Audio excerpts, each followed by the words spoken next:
Episode ஸ்டார்ட்டிங்கில ஹொகோரோமா வந்து Sage மோட்ல வந்து ட்ரெய்னிங் எடுத்துட்டு இருப்பாரு. அவர் வந்து ஓரளவுக்கு ட்ரெய்னிங் எடுத்துருவாரு. எடுத்தோனே அத வந்து செக் பண்றதுக்காக அவரோட சேஜ் பவர் எல்லாத்தையும் ஃபுல்லா கான்சன்ட்ரேஷன் பண்ணிட்டு இருப்பாரு. காமாமாரு பார்த்துட்டு, பரவால்ல ஹொகோரோமா வந்து கொஞ்ச நாள்லயே வந்து சேஜ் பவர வந்து இவ்வளோ ஈஸியா கத்துக்கிட்டாருன்னு காமாமாரு சொல்லும். அப்ப அவரோட அந்த சேஜ் பவர் மூலமா முன்னாடி இருந்த ஒரு பாறைய வந்து 2ஆ பிளாஸ்ட் பண்ணுவாரு.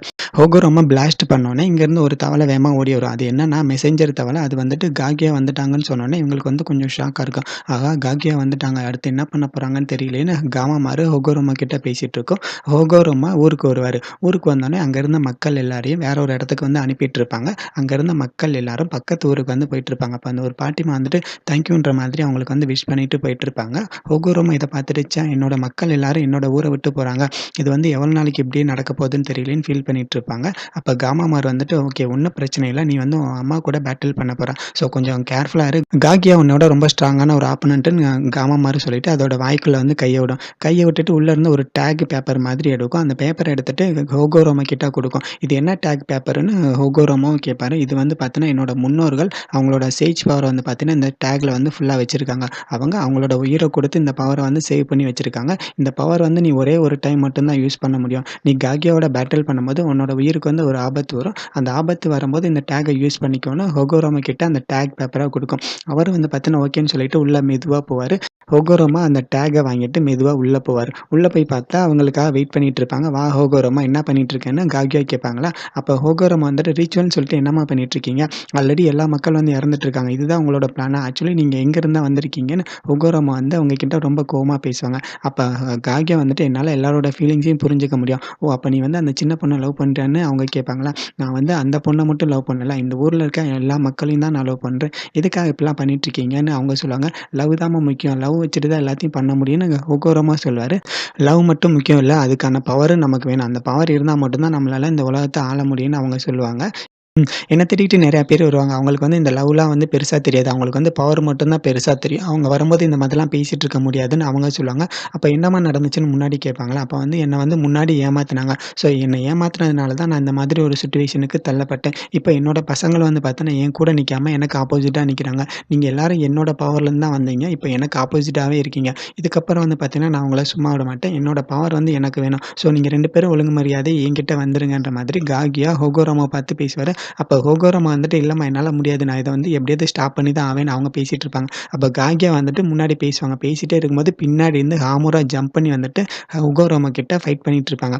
அப்ப ஹொகோரோமா வந்துட்டு, "ஏய் முழிச்சுக்க பிரதர் என்ன பண்ணிட்டு இருக்க? எதுக்காக என்ன அட்டாக் பண்ணிட்டு இருக்கேன்னு?" கத்திட்டே இருப்பாங்க. ஆனா ஹாமுரா வந்துட்டு நிக்காம ஹொகோரோமாவ அடிச்சுட்டே இருப்பாங்க. அங்கருந்து ஜம்ப் பண்ணி வீட்ட விட்டு வெளிய வருவாங்க. அப்ப காகியா வந்துட்டு, "நீ உனக்கு உன் தம்பி மேல லவ் இருந்துச்சுன்னா அவன கில் பண்ணாம இரு பாப்போம்ன்னு" காகியா சொல்லுவாங்க. ஹொகோரோமாவும், ஹாமுராவும் பயங்கரமா பேட்டில் பண்ணிட்டு இருப்பாங்க. ஹாமுரா அடிக்கிறப்பலாம் அவர் வந்து டிஃபென்ஸ் மட்டும் தான் பண்ணிட்டு இருப்பாங்க. டிஃபென்ஸ் பண்ணிட்டு அந்த வீட்லருந்து ஜம்ப் பண்ணி வெளிய வருவாங்க. வெளிய வந்தோனே ஹாமுராவும் அதே மாதிரி ஜம்ப் பண்ணி வெளிய வருவாங்க. ஹாமுரா அடிக்கிற எல்லா அடியும் அவரு ஃபுல்லா டிஃபென்ஸ் மட்டும் தான் பண்ணிட்டு இருப்பாரு. ஹொகோரோமா வந்து ரொம்ப டயர்ட் ஆயிருவாரா, அப்ப காமாமாரு இத பார்த்துட்டு, ஆஹா எனக்கு என்னமோ இது சரியா படுற மாதிரி தெரியல. காக்கியா வந்துட்டு அவனோட தம்பிய இந்த மாதிரி பண்ணுவான் நான் கொஞ்சம் கூட எதிர்பார்க்கல. நான் காமாமாரு பின்னாடி இருந்து பேசிட்டே இருக்கோம். இங்க ஜம்ப் பண்ணிட்டு பின்னாடி போவாரு. பின்னாடி போனோனே அவர் வந்து சேஜ் மோடுக்கு போறதுக்கு ட்ரை பண்ணுவாரு. காமாமாரு பார்த்துட்டு, ஆஹா இங்க என்ன நடக்க போதுன்னு தெரியலேன்னு அவரு சொல்லிட்டு இருப்பாரு. இங்க ஹொகோரோமா அவரோட லைட்னிங் ஸ்டைல் மூலமா எடுத்துட்டு இருப்பாரு. ஹாமுரா வந்து அடிக்க வரும்போது கொகோரமா வந்துட்டு எனக்கு வந்து வேற வழி தெரியல பிரதர். நான் இத பண்ணி தான் ஆகணும். அவரோட லைட்னிங் ஸ்டைல் மூலமா ஆமூரோட நெஞ்சிலே குத்திருவாரு.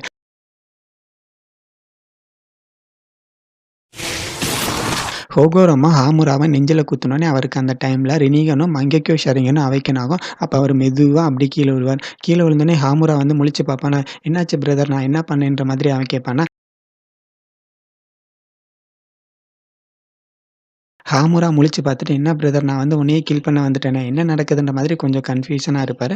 காமாமாரு ஹொகோராமாக்கு அந்த சீல் டேக் குடுத்தாங்கல்ல, அந்த டேக்க வந்துட்டு இவரு வந்து ஹாமுராவோட நெத்தியில வப்பான். நெத்தியில வச்சோனே அது வந்து கொஞ்ச நேரத்தில ஹீல் ஆகுற மாதிரி இருக்கும். இத பார்த்துட்டு காமாமாரு வந்துட்டு, "பரவால்ல இது வந்து ரொம்ப ஜீனியஸா தான் இருக்கான்னு" இது வந்து கொஞ்சம் பெருமையா இருக்கும். ஹாமுரா வந்துட்டு மெதுவா எந்திரிப்பான். எந்திரிச்சோனே, "என்னாச்சு பிரதர்? என்னோட காயம்லாம் சரியாயிடுச்சு. நான் இப்போ என்ன கண்ட்ரோல்ல இருந்தேன்? யார் என்னைய கண்ட்ரோல் பண்ணிட்டு இருந்தாங்கன்னு?" அவங்கள கேட்பாங்க. பேசிட்டே இருக்கும்போது பின்னாடி இருந்து காகியா வந்துருவாங்க. இவங்க 2 பேரும் பேசிட்டே இருக்கும்போது காகியா வந்துருவாங்க. காகியாவ பார்த்துட்டு இவங்க 2 பேரும் அவங்களோட வெப்பன்ஸ் வந்து எடுப்பாங்க. ஸ்பேஸ் அப்புறம் டைம் அந்த 2 வெப்பன எடுத்துட்டு இவங்கள அட்டாக் பண்ண இருக்கும்போது, ஓகே நீங்க 2 பேரும் எனக்கு ஆப்போசிட்டாவே திரும்புறீங்களான்னு அவங்க வந்து ஒரு சவுண்ட் குடுப்பாங்க. சவுண்ட் குடுத்தோனே பின்னாடி வந்து பார்த்தீங்கன்னா, பெருசா ஒரு சவுண்ட் மாதிரி கேட்கும். இடமே வந்து ஃபுல்லா அதிர்ந்துட்டு இருக்கும். என்னன்னு பார்த்தா பின்னாடி இருந்து டென்டெயில்ஸ் வந்து மெதுவா வந்துட்டு இருக்கும். இவங்க எல்லாருமே ரொம்ப ஷாக்ல பார்த்துட்டு இருப்பாங்க. டென்டெயில்ஸ் வந்து இவங்கள அட்டாக் பண்றதுக்காக நின்னுட்டு இருக்கும். இங்க பிளாக் ஜெட்ஸ் வந்து நருட்டோவும், சாஸ்கேயும் பிடிச்சு பேசிட்டு இருப்பான். டிவைன் ட்ரீய சேவ் பண்றதுக்காக எங்க அம்மா இவங்களோட பேட்டில் பண்ணிட்டு இருந்தாங்க. அந்த டைம் ஹொகோரமா அவரோட ஃபுல் சூசனஸ் மூலமா டென்டெயில்ஸோட பேட்டில் பண்ணிட்டு இருப்பாங்க. அந்த பேட்டில் வந்து பார்த்தீங்கன்னா, ரொம்ப மாசக்கணக்கா நடந்துட்டு இருந்துச்சுன்னு பிளாக் ஜெட்ஸ் வந்து ஃபுல்லா எக்ஸ்ப்ளைன் பண்ணிட்டு இருக்கும். டென்டெயில்ஸ் அதோட டெய்ல்டு பீஸ்ட் பாம் மூலமா சூசனஸ்ல இருந்தவங்கள அட்டாக் பண்ணிட்டு இருக்கும். இவங்க 2 பேரும் பேட்டில் பண்றதுனால அந்த இடமே ரொம்ப மோசமாயிடும். அந்த பேட்டில் வந்து மாசக்கணக்குல வந்து போயிட்டு இருந்துச்சு. ஒரு நாள் வந்து பார்த்தீங்கன்னா, அவங்க 2 பேரும் சேர்ந்துட்டு எங்க அம்மாவ சீல் பண்றதுக்காக கிட்ட வந்தாங்க. அதுக்கப்புறம் அவங்களோட லைட் அப்புறம் ஷேடோ ஸ்டைல் அந்த பவர் மூலமா எங்க அம்மாவ சீல் பண்ணாங்க. கேட்ரோஸ்ட்ரோபிக் பிளானட்டரி டிவைஸ்டேஷன் அந்த ஜுட்ஸு மூலமா எங்க அம்மாவ சீல் பண்ணாங்க. அப்படி சீல் பண்ணும்போது அவங்கள சுத்தி வந்து பார்த்தீங்கன்னா, கீழ இருக்கிறது எல்லாமே கிராவிட்டி மூலமா ஒரு மூன் மாதிரி வரும். அந்த டைம்ல தான் நான் பொறந்தேன்னு பிளாக் ஜிட்ஸு சொல்ல, அவங்க அம்மா சீல் பண்றதுக்கு முன்னாடியே பிளாக் ஜிட்ஸு கீழ விழுவான். பிளாக் ஜெட்ஸு கீழ விழுந்தோனே, அவங்க அம்மாவ சுத்திட்டு கல்லு மாதிரி அந்த பிளானட்டரி டிவைஸ்டேஷன் ஜுட்ஸ் வந்து ஒர்க் ஆக ஆரம்பிச்சுரும். பிளாக் ஜெட்ஸு கீழ பார்த்துட்டு, "அம்மா ஒண்ணும் கவலைப்படாதீங்க. எத்தன வருஷம் ஆனாலும் நான் உங்கள ரீவைவ் பண்ணி காட்டுவேன்னு" பிளாக் ஜெட்ஸு சொல்லுவான். அந்த ஜுட்ஸுனால வந்து ஒரு மூன் மாதிரி ஃபுல்லா கிரியேட் ஆயிட்டுருக்கும். இங்க ஹோகோரோமா இன்ஃபினிட்டி சுக்கியாமிய ரிலீஸ் பண்ணுவாரு. ரிலீஸ் பண்ணோனே அதில மாட்டிட்டு இருந்த மக்கள் எல்லாரும் கொஞ்சம் கொஞ்சமா வெளிய வருவாங்க. வெளிய வந்துட்டு நம்ம எங்க இருக்கோம்? என்ன நடந்துட்டு இருக்குன்ற மாதிரி அவங்க எல்லாரும் பார்த்துட்டு இருப்பாங்க. இங்க முடிஞ்சோனே அதுக்கப்புறம் அந்த 10 டெயில்ஸ ஃபுல்லா பிடிச்சாங்கல்ல, பிடிச்சு சீல் பண்ணதுக்கப்புறம் அந்த 10 டெயில்ஸ்ல இருந்து 9 டெயில்ஸ ஃபுல்லா எக்ஸ்ட்ராக்ட் பண்ணியிருப்பாங்க. அந்த 9 டெயில்ஸுக்கு வந்து பார்த்தீங்கன்னா, இவங்க ஒரு பேர் வச்சுட்டு இருப்பாங்க. அந்த 9 டெயில்ஸுக்கு இவங்க வந்து ஒரு பேர் வச்சுட்டு இருப்பாங்க. அந்த பேர் வச்சோனே இதெல்லாம் பார்த்துட்டு ரொம்ப கியூட்டா இருக்குன்னு ஹாமுரா சொல்லுவான். இந்த டெய்ல்டு பீஸ்ட் எல்லாமே ஹியூமனுக்கு வந்து ரொம்ப யூஸ் ஆகுற மாதிரி நான் பார்த்துக்கணும்னு ஹோகோரோமா சொல்லுவாரு. அப்ப ஹாமுரா வந்துட்டு, "அண்ணா நான் வந்து அம்மா கூடயே இருக்கேன்.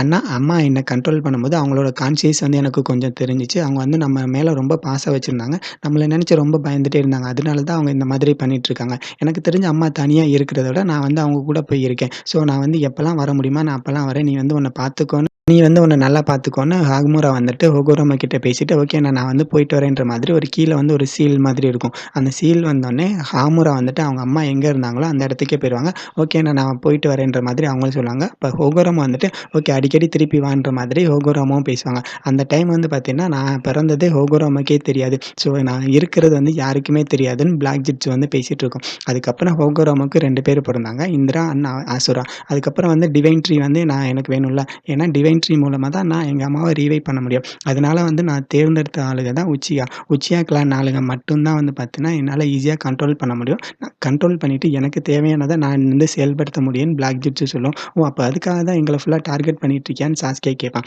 ஆமா. நான் வந்து இந்திராவ தான் ஃபுல்லா டார்கெட் பண்ணேன். இந்திராவ வந்து நான் வந்து ஃபுல்லா கான்ஷியஸ்க்கு கொண்டு வர வச்சுட்டு, அதுக்கப்புறம் எனக்கு தேவையானத நான் இந்திரா மூலமா பண்ணிக்கிட்டேன். உச்சியா கிளான் ஆளுங்க தான் எனக்கு வந்து பெர்ஃபெக்ட்டா சூட் ஆவாங்கன்னு பிளாக் ஜெட்ஸ் சொல்லும். அதுக்கப்புறம் நாளாக ஹோகோரோமா எழுதி வச்சிருந்தார்ல அந்த ஸ்டோன் டேப்லெட் அதையே வந்து நான் மாடிஃபை பண்ணிக்கிட்டேன்.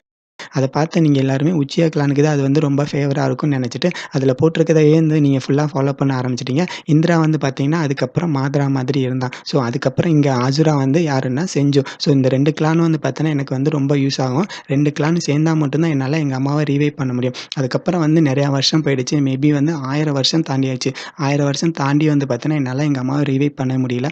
1000 வருஷம் முடிஞ்சதுக்கு அப்புறமும் வந்து பார்த்தீங்கன்னா, என்னால ரீவைவ் பண்ணவே முடியல. அதுக்கப்புறம் தான் ஒருத்தன் கிடைச்சான். அவன் தான் வந்து மாத்ரா. மாத்ரா மூலமா தான் நான் எங்க அம்மாவ ரீவைவ் பண்ண முடியும்னு நான் வந்து பிளான் பண்ணேன். அதுக்கப்புறம் மாத்ராவும், ஹஜிராமாவும் பேட்டில் பண்ணிட்டு இருந்தாங்க. அந்த பேட்டில்ல வந்து பார்த்தீங்கன்னா, மாத்ரா டிஃபீட் ஆயிட்டான். மாத்ரா ஹஜிராமாவோட கையிலேருந்து கொஞ்சம் ஃப்ளெஷ்ஷ மட்டும் கடிச்சிருவான். கடிச்சிட்டு அந்த இடத்துல வந்து இறந்துருவான். இறந்தோனே மாத்ரா வந்து பார்த்தீங்கன்னா, ஒரு இடத்துல சேஃபா இருக்கணுன்றதுக்காக டோபிராமா பிளான் பண்ணி மாத்ராவோட பாடிய டிஸ்போஸ் பண்ணுவான். அப்படி டிஸ்போஸ் பண்ணும்போது மாத்ரானாலயே வந்து பார்த்தீங்கன்னா, திருப்பி வர முடியாதுன்னு டோபிராமா நெறையா ரிச்சுவல்லாம் பண்ணிட்டு இருந்தான். அந்த டைம் தான் நான் முடிவு பண்ணேன். ஆஹா! நம்மளோட முடிவு இப்படி தான் இருக்குமான்னு பிளாக் ஜெட்ஸும் சொல்லுவான். இல்ல மாத்ராவ பத்தி நீங்க வந்து ரொம்ப அண்டர் எஸ்டிமேட் பண்ணிட்டீங்க. டோபிராமா ரொம்பவே அண்டர் எஸ்டிமேட் பண்ணிட்டான்னு பிளாக் ஜெட்ஸும் பேசிட்டே உள்ள போவான். எங்கன்னா கீழ வந்து ஒரு சமாதி மாதிரி இருக்கும். மாத்ரா முன்னாடியே ஒரு ஜுட்ஸு வந்து இம்ப்ளான்ட் பண்ணி வச்சுட்டான். இட்டாச்சி எப்படி அவனோட ஷரிங்கன்ல அமட்டெரசு இம்ப்ளான்ட் பண்ணானோ, அதே மாதிரி மாத்ரா அவனோட கண்ல வந்து பார்த்தீங்கன்னா, இசானாக்கி இம்ப்ளான்ட் பண்ணியிருந்தான். அந்த மாதிரி இம்ப்ளான்ட் பண்ணும்போது மாத்ரா வந்து எல்லாரும் செத்துட்டாங்கன்னு தான் நெனச்சுட்டு இருந்தான். ஆனா மாத்ராவ புதைச்சதுக்கப்புறம் அவன் வந்து பார்த்தீங்கன்னா, அவனோட இசானாக்கி மூலமா திருப்பி வந்தான். திருப்பி வந்த கொஞ்ச நேரத்தில அந்த இடத்துல மாத்ரா அவனோட ஷேடோ குளோன் வச்சுட்டான். மாத்ரா அவனோட இடத்துல ஷேடோ குளோன் வச்சிருந்தான். ஷேடோ குளோன் வச்சோனே இங்க அஜிராமாவோட ஃப்ளஷ் வச்சிருந்தான்ல, அந்த ஃப்ளஷ்ஷ வந்து அவனோட வூண்ட்ல வச்சு தச்சுக்கிட்டான். அப்ப வந்து பார்த்தீங்கன்னா, அவனுக்கு அஜிராமாவோட பவரும் கிடைச்சுச்சு, உச்சியா கிளானோட பவரும் கிடைச்சுச்சு. அதனால தான் மாத்ரா வந்து ரினிகன் வந்து அவேக்கன் பண்ணான். ரினிகன் அவேக்கன் பண்ணது மட்டும் இல்லாம, அஜிராமாவோட செல்ஸ வச்சுட்டு கெடோ ஸ்டாச்சு வந்து பில்ட் பண்ணான். கெடோ ஸ்டாச்சு வந்தது மட்டும் இல்லாம, அவனோட செல்ஸ வச்சு நெறையா கல்டிவேட் பண்ணி, அவனுக்கு தேவையானத நெறையா பண்ணிக்கிட்டான். அதுக்கப்புறம் இதுக்கு முன்னாடி இன்ஃபினிட்டி சுக்கியாமில மாட்டியிருந்தவங்க எல்லாரையும் வந்து அவன் வந்து அவனுக்கு ஏத்த மாதிரி சோல்ஜர்ஸா மாத்திக்கிட்டான். இதுதான் வந்து பார்த்தோன்னா என்னோட பிளான். அதுக்கப்புறம் நான் தான் வந்து பார்த்தோன்னா அக்காட்சிய வந்து ஃபுல்லா கிரியேட் பண்ணேன். அக்காட்சிய கிரியேட் பண்ணது மட்டும் இல்லாம, ஒபிட்டோ வந்து பார்த்தோன்னா என்னோட கண்ட்ரோல்ல வச்சிருந்தேன். இது எல்லாத்துக்கும் முக்கியமான காரணம் நான் தான். ஸோ நான் தான் வந்து பார்த்தோன்னா இந்த வார் நடக்கிறதுக்கே முக்கியமான காரணம். காபூட்டோக்கே மாத்ராவோட செல்ஸ குடுத்து அவன வந்து ரீஅனிமேஷன் பண்ண சொன்னதே நான் தான். அந்த மாதிரி பண்ணா மட்டும் தான் வாருக்கு எங்களால ஹெல்ப் பண்ண முடியும். இதெல்லாம் நடந்தா மட்டும் தான் என்னால எங்க அம்மாவ திருப்பி கொண்டு வர முடியும். அதனால தான் நான் இதெல்லாம் பண்ணேன்னு பிளாக் ஜெட்ஸ் வந்து இதுக்கு முன்னாடி நடந்தது எல்லாத்தையும் சொல்லிட்டு இருப்பான். பிளாக் ஜெட்ஸும் இதுக்கு முன்னாடி நடந்தது, அவன் பண்ணது எல்லாத்தையுமே சொல்லிட்டு இருப்பான். அதோட எபிசோடு முடியுது. ஓகே கைஸ், வீடியோ பிடிச்சிருந்தா லைக் பண்ணுங்க, ஷேர் பண்ணுங்க, சப்ஸ்கிரைப் பண்ணுங்க. அடுத்த வீடியோல பார்க்கலாம். Bye by.